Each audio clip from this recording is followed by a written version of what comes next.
기자들이 생생한 취재 뒷이야기 전해드리는 기자들의 수다 시간입니다. 먼저 여야를 밀착 취재하는 기자들 소개합니다. 인수위와 국민의힘 출입하는 서영석 기자입니다. 네, 안녕하세요. 서영석입니다. 더불어민주당 출입하는 이준흠 기자입니다. 안녕하십니까. 이준흠입니다.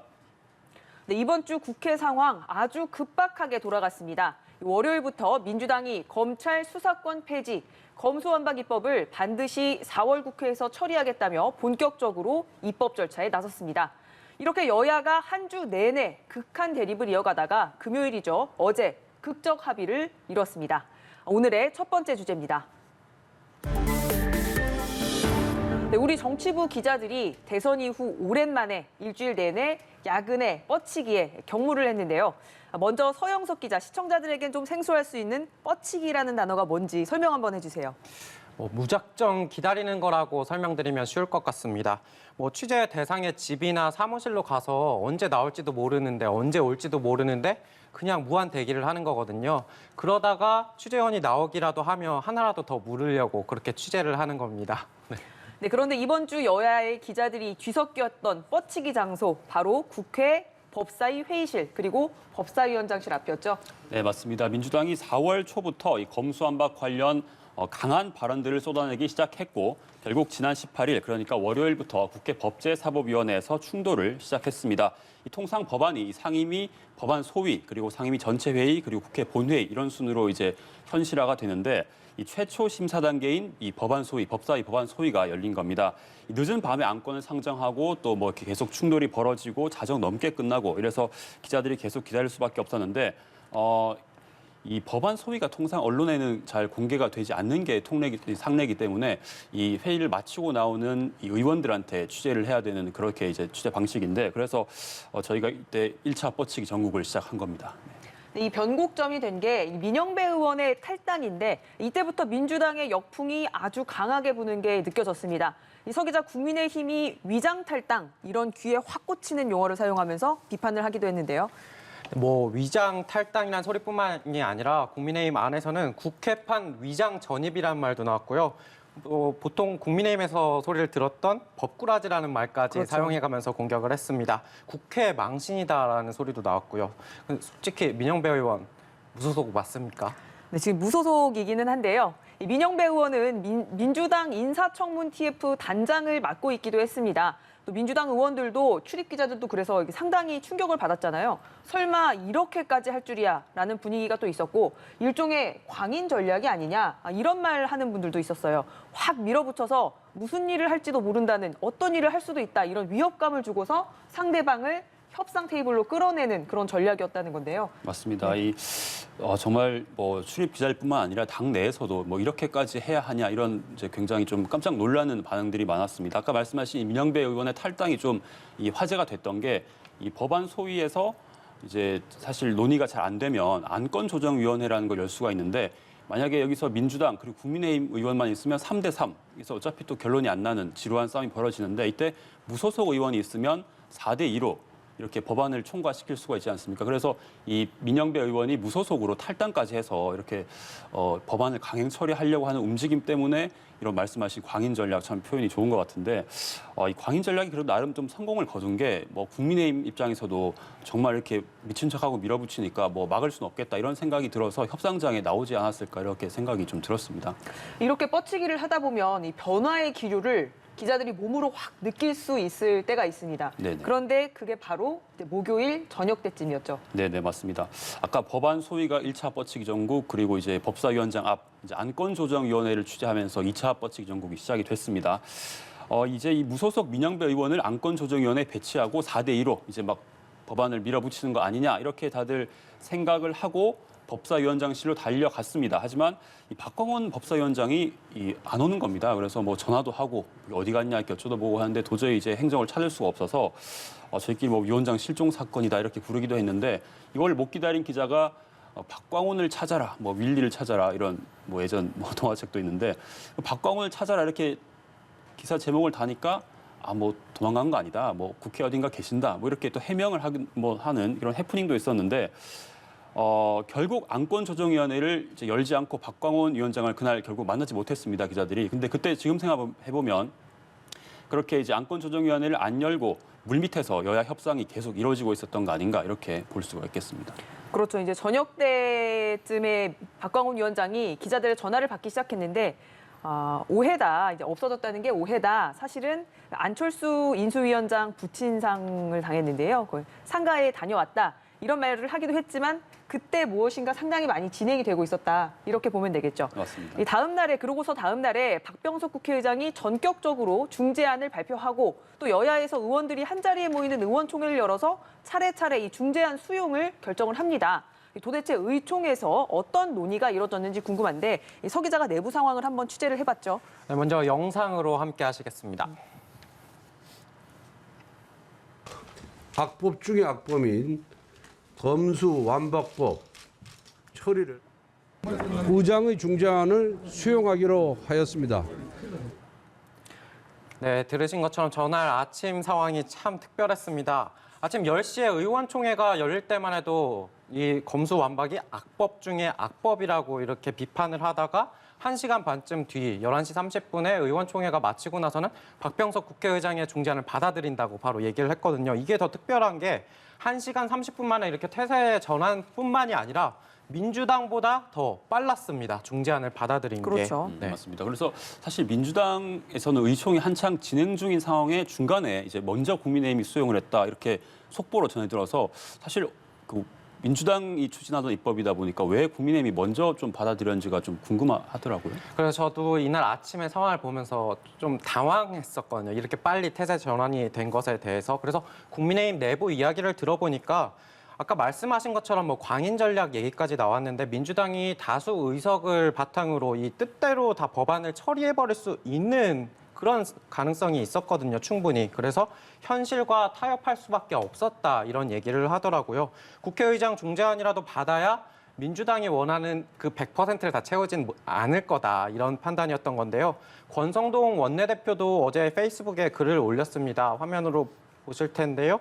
권 원내대표 같은 경우는 전략적 협상 없이는 악법을 하나도 그동안 막을 수 없었다면서 뭐 공수처법도 예로 들었었고요. 이 말과 함께 최악의 결과를 막기 위해서 차선의 대안을 선택할 수밖에 없었다고 이야기를 했습니다. 또 다른 한켠에선 이런 이야기도 나왔는데요. 다음 주부터 인사청문회가 시작되지 않습니까? 그렇죠. 줄줄이 이어지죠. 이걸 또 염두에 둔 것 아니냐, 이런 얘기도 나왔습니다. 네, 당장 모레부터 이제 인사청문회가 첫 인사청문회 열리는데 그러면 좀 이렇게 중재안을 우리가 받아줬으니 인사청문회를 좀 이렇게 살살 해달라 뭐 그런 의견이신 것 같아요. 이런 카더라 이야기는 있는데 사실 근거는 없는 이야기라서요. 믿을만 한 것 같은데요. 살살해달라라는 의미도 있었다. 결과는 지켜봐야 될 것 같습니다. 네. 네, 민주당 의총장 분위기는 어땠습니까? 네, 의총을 사실 아까 말씀드린 것처럼 민주당이 더 길게 했습니다. 그래서 이 초반만 해도 이 박주민 의원을 필두로 해서 이 검찰 개혁을 강하게 밀어붙였던 철험의 소속 의원들이 이 중재안을 받을 수 없다. 더 확실한 이제 검찰 수사권을 완전 박탈해야 된다. 이런 주장을 계속 했다고 합니다. 그런데 우리 회사에서도 보면 이 중진급들이 보통 이제 회의를 할 때 탁 이제 별말 안 하고 무게를 딱 잡고 계시다가 마지막에 탁 이렇게 정리를 하는 보통 그렇게 하지 않습니까? 그래서 이번에도 보통 이제 의원총회에서 잘 발언을 하지 않던 중진 의원들이 나서서 이제 우리 이런 모습은 보이지 말자. 이제는 이 입법 독재 프레임을 털어내고 인사청문회 그리고 지방선거 전국으로 나아가자 이렇게 좀 정리를 했다고 합니다. 다만 이후에 이제 검찰이 아직까지 계속해서 집단 반발을 하고 있고 또 이 중수청이든 한국형 FBI든 이런 정부 조직을 윤석열 정부에서 해야 되기 때문에 아직 이 사태가 완전히 마무리됐다고는 볼 수가 없습니다. 하지만 일단 민주당은 이렇게 정리를 했습니다. 네, 그런데 이제 서영석 기자는 윤석열 대표를 만들어낸 국민의힘의 의원총회에서 수용해서 합의한 내용이 아닙니까? 본인들이 수용하고 합의한 것을 대통령 당선자께서 거부권을 행사할 수 있겠습니까? 네, 그런데 서영석 기자는 이번 주도 그렇고 계속해서 이 법사위원장실 앞보다는 장제원 비서실장 집 앞에서 뻗치기를 했는데요. 어땠습니까? 최근 이제 국민의힘이 대선에서 승리를 하면서 국회에 있는 날보다는 통일동 인수위 사무실이나 삼청동에서 중계를 하는 일이 많은데요. 최근에 인수위 취재를 하면서 가장 관심사가 그동안 지난 한 달여 생각해 보면은 장관 누가 되느냐 이런 그렇죠. 게 좀 궁금했었잖아요. 근데 취재를 하다 보니까 되게 어렵더라고요. 그래서 그나마 기댈 수 있었던 게 소위 윤핵관이라고 불리는 장제원 비서실장한테 좀 물어보면 어떨까 해서 새벽부터 집 앞에 찾아가서 기다리고는 했었습니다. 사실 장제원 비서실장이 보니까 엄청 부지런하더라고요. 아침 6시쯤에 출근을 하는데 그러면 6시에 나가는 길에 좀 물어보려면 기자들 같은 경우는 집 거리에 따라서 5시부터 일어나서 채비를 하고 기다려야 되는 상황이었어요. 그래서 또 도착해서 장제원 비서실장이 없으면 허탕을 칠 수도 있으니까 미리미리 준비를 했었고요. 또 보면 장제원 비서실장이 장관이 누가 될 거다 이런 얘기를 해주는 건 아니지만 뭐 언론상에서 이렇게 이름들이 오가지 않습니까? 하마평이. 그러면 스무고개 하듯이 맞다 아니다. 그건 정말 가능성이 없다 있다. 요 정도 취재가 이루어졌던 것 같아요. 최근에 청와대 5수석 제도로 바뀐다는 이런 개편 이야기도 그런 취재 자리에서 나온 이야기들입니다. 그러니까 보니까 상당히 아침 일찍부터 움직이는데 만약에 좀 늦게 출근을 하게 될 수가 있지 않겠습니까? 그럴 때는 이제 어떻게 되는 거죠, 기자들은? 아까 뻗치기에 대해서 무슨 뜻인지 설명을 드렸는데요. 그렇죠. 무한 대기인 겁니다. 만약에 먼저 갔을 수도 더 일찍 출근을 했을 수도 있을 텐데요. 그러면 그런 적은 보고할 없었어요. 것도 없이 그냥 거기서 기다리다가 허탕만 치고 오게 되는 겁니다. 그렇군요. 네. 네, 그럼 두 번째 주제로 가보겠습니다. 네, 검수 완박 중재안 합의로 여야가 이제 본격적으로 인사청문회 그리고 지방선거 준비 모드로 넘어가게 됐습니다. 오늘 서울시장 경선 후보군이 결정되는 민주당 얘기부터 해보겠습니다. 서울시장 경선이 좀 많이 꼬인 것 같습니다. 지난주 민주당 송영길 전 대표 공천 배제 결정 그리고 번복으로 좀 시끌시끌했는데요. 이 당시에 전략공관위의 공천 배제 결정은 비공개로 하기로 했다고 알고 있었어요. 그런데 공개가 중간에 됐습니다. 네, 이게 맞습니다. 어떻게 된 일이죠? 네, 일단 이 송 전 대표가 공천이 배제됐다가 다시 이제 지금 국민 경선에 참여하게 됐지 않습니까? 그래서 돌고 돌아 송영길, 돌돌송이다 이런 말까지 나오고 있습니다. 아까 말씀하신 이 전략공천관리위원회의 결정이 사실 기밀 중에 기밀입니다. 그래서 이 내용이 중간에 새 나가게 되면 고발까지 하고 이런 일도 벌어진다고 하는데 이번에 한 전략공관위원장이 송 전 대표의 이 공천 배제가 결정이 되자 자신이 이걸 막지 못했다 이러면서 이 SNS에 자신의 사퇴 그리고 이 송 전 대표의 공천 배제 사실까지 이제 공개를 해버렸습니다. 그래서 이 사실이 송 전 대표에게 전해지고 송 전 대표는 또 항의하고 그래서 이 전략공관위 결정이 이 최종 결정은 이제 비상대책위원회가 최종 결정을 하게 되는데 이 비대위가 결정하기도 전에 좀 한바탕 소란이 있었습니다. 그런데 기자들 사이에서는 이 손혜원 기자가 화제가 됐습니다. 이준흠 기자가 말했듯이 공천이 굉장히 민감한 이슈이기 때문에 이 취재하기가 정말 어려운데요. 맞습니다. 손혜원 전 의원이 실시간으로 SNS에 소식을 올리면서 기자들이 계속해서 SNS 새로 고침을 하는 장면까지 네, 맞습니다. 일어나게 됐죠. 네, 저희 입장에서 사실 이제 손혜원 특파원급이었는데 이제 이 손 특파원께서 계속해서 단독 보도를 쏟아내셨습니다. 엄청 그래서 많았었습니다. 네. 그렇죠. 예. 그래서 당일에 바로 결론이 안 나고 다음 날 아침에 이 초선들과 간담회를 한 후에 결론을 낼 거라는 소식을 들었다. 또 그 다음 날 오후 1시쯤에 발표가 날 것 같다. 이렇게 아주 정말 이제 정확한 보도를 계속 해주셔서 저희가 이 SNS에 집중을 할 수밖에 없었습니다.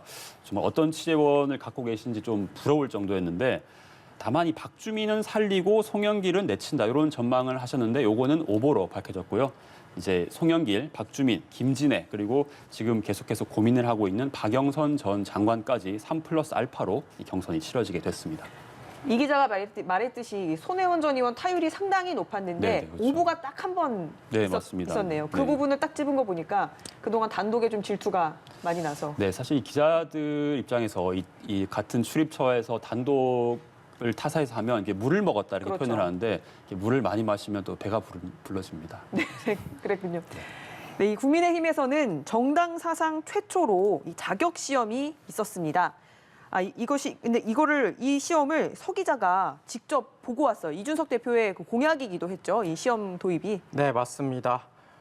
제가 직접 기자들도 기회가 지워져서 시험을 보게 됐는데요. 정말 오랜만에 학창 시절 기억을 떠올릴 수 있는 시간이었습니다.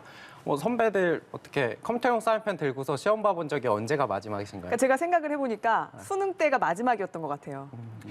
그런데 국민의힘 같은 경우는 기초의원 같은 경우 나가게 되면 이 시험을 무조건 컴퓨터용 사인펜 들고 시험을 보게 된 거였습니다.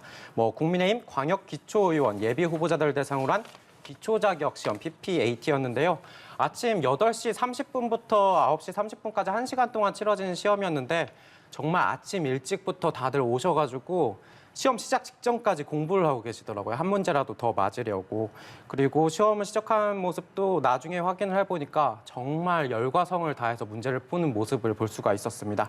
저는 그런 모습들을 보면서 정말 시민들, 국민들 대표하려고 나오신 분들이 이 정도 성의는 보여야 되는 거 당연한 거 아닌가. 또 이런 기초의원들뿐만이 아니라 뭐 시장이나 도지사 후보들도 나중에 시험 봐야 될 거 아닌가 이런 생각을 했습니다. 저는 보면서 과연 어떤 시험 문제가 나왔을까 그게 굉장히 궁금했는데요. 뭐 국민의힘의 뭐 정강정책, 선거법, 그리고 시사상식 이런 것들 30문제가 나왔어요. 1시간 시험이었으니까 한 문제당 2분 안에 딱 빨리 풀어가지고 풀어야 이렇게 되는 거였네요. 넘어가는 그런 시험이었는데요. 뭐 제가 이렇게 말씀을 드리는 것보다는 예시로 하나 보여드리고 네. 싶습니다. 보시죠. 30문제 중에서 6번 문제인데요. 선거법 관련된 문제였는데 보시겠습니다. 공직선거법상 선거비용에 관한 규정인데 해당하지 않는 걸 고르라고 합니다. 잘 보이실지 모르겠는데 정답 뭔지 아시겠습니까? 4번인가요? 한 번에 맞추셨네요. 점자형 선거 공보 작성 비용은 여기에 해당하지 않는다. 이거는 나라에서 지원해주는 내용이기 네. 때문에 그랬을 것 이렇다고 같습니다. 하더라고요.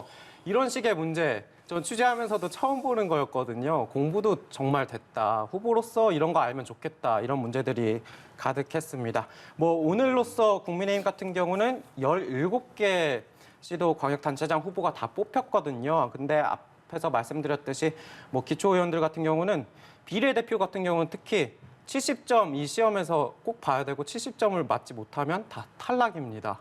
뭐 광역단체장 같은 경우는 여론조사에서 이기면 후보가 되잖아요. 그래서 이 시험에 정말 필사적이었던 것 같은데 오늘 며칠 전에 PPAT 시험 평균 점수 등 통계가 나왔거든요. 전체 응시 인원이 4,400여 명 모두 정치의 꿈을 꾸고 이렇게 도전을 하셨고요. 뭐 충북에서는 90대 응시자도 있었고 경기에선 10대 응시자가 나와서 독특했습니다. 평균 점수는 69.81점이었습니다. 아까 비례대표 같은 경우는 70점이 커트라인이라고 했는데 이 평균 점수 가지고는 다 그러네요. 다 이제 떨어지게 떨어지는 건데요. 되는 점수였던 만큼은 어려웠던 것 같습니다. 뭐 세종시가 79점으로 가장 높았고요. 아무래도 공무원들이 많은 공무원 곳이죠. 출신이 많아서였는지 그랬던 것 같고 꼴찌는 전북이 62점으로 다소 낮은 점수가 나왔습니다. 다만 이게 통계를 보니까 아까 컴퓨터용 사인펜 얘기를 했는데 뭐 90대, 80대 같은 경우는 컴퓨터용 사인펜으로 시험 본 굉장히 적이 생소할 것 같습니다. 없을 진짜. 것 같거든요. 예. 당일날에도 어떻게 하는 거냐고 여쭤보신 그렇죠. 분들이 있었다고 하는데 이 이준석 대표의 이 공정 이게 다 모두에게 적용한 건 좀 무리가 있지 않나 이런 생각도 했습니다. 뭐 90대뿐만 아니라 50대, 60대도 사실은 좀 생소할 어렵죠. 것 같다 네. 이런 생각은 들기도 합니다. 그래서 중요한 건 서 기자가 몇 점을 받았습니까?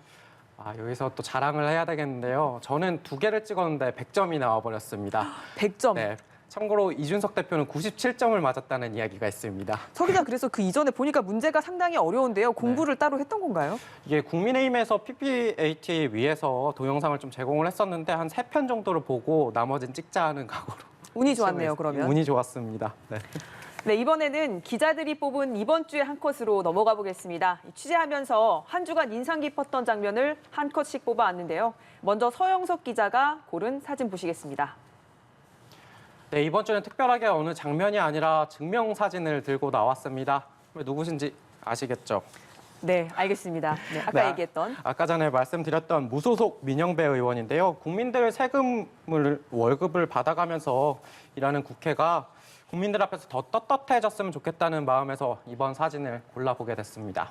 그러니까 보면 그 야당 국민의힘 출입 기자들도 이 뉴스는 상당히 좀 충격적인 거였던 걸로 받아들인 거네요. 그렇죠. 네. 이준음 기자가 고른 장면은 뭡니까? 네, 저는 이 국민의힘 이준석 대표 사진을 골라봤습니다. 지난 22일 이 장애인의 날에 실제로 휠체어를 타는 이 의원입니다. 이 국민의힘 이종성 의원과 함께 이 휠체어 리프트를 체험하는 장면인데 이준석 대표 말처럼 이렇게 전장현이 뭐 과도하게 지하철 막고 이렇게 불편을 주는 시위가 뭐 마냥 옳은 건 아닙니다. 하지만 이 정치는 또 이 국민의 갈등을 줄이고 또 조정하는 역할도 있다. 이런 것도 좀 한번 돌아봐 주셨으면 좋겠다는 생각에서 이 사진을 뽑아봤습니다. 저도 이 사진을 보니까요. 이게 일종의 체험이잖아요. 보여주기식. 근데 체험이 아니라 일상이 됐으면 하는 그런 바람을 가져봤습니다. 네.